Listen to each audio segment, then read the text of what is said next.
वाक़िया भी कहते हैं, सबा मसानी भी कहते हैं, काफिया भी कहते हैं, वाफिया भी कहते हैं, शाफिया भी कहते हैं, बहुत सारे नाम हैं। और इसको सूरह अलहम्द भी कहते हैं, और इसलिए इसके इब्तिदाई अल्हम्दुलिल्लाह से शुरू हो रही है। और इसी में अल्लाह तबारक व तआला फरमाता है, जो मैंने पहले बात में बारीकी की, अल्लाह फरमाता है या अय्युहल्लज़ीना आमनू आमिनू, ईमान वालों ईमान लाओ। या अल्लाह पहले ईमान ला चुके, फिर तू कहता ईमान लाओ। या अल्लाह नमाजी को नमाज में खड़ा हो गया, इमाम भी पढ़ रहा है, मुक्तदी भी पढ़ रहा है, किरातुल इमाम और किरातुल मुक्तदी, अगर जिस ज़मान में मुक्तदी पढ़ नहीं रहा लेकिन इमाम की इब्तिदा कर रहा है, और इमाम क्या कहता है इहदिनस सिरातल मुस्तकीम सिरातल लज़ीना अनअमता अलैहिम।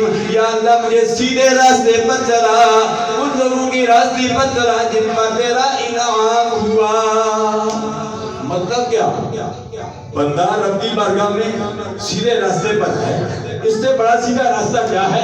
मस्जिद में आ गया, अल्लाह के घर में आ गया, जुमातुल विदा पर आ गया, नमाज़े जुमा पढ़ने के लिए आ गया, और इमाम के पीछे खड़ा है, इमाम भी कह रहा है, मुक्तदी भी इब्तिदा कर रहा है, और क्या कह रहा है? या अल्लाह मुझे सीधे रास्ते पर चला, सीधे रास्ते पर चला हुआ है, खड़ा है, फिर भी कह रहा है। मतलब ये है, उलमा फरमाते हैं मतलब ये है, या अल्लाह के सीधे रास्ते पर आ गया हूँ, या अल्लाह मुझे सीधे रास्ते पर इस्तिकामत अता कर।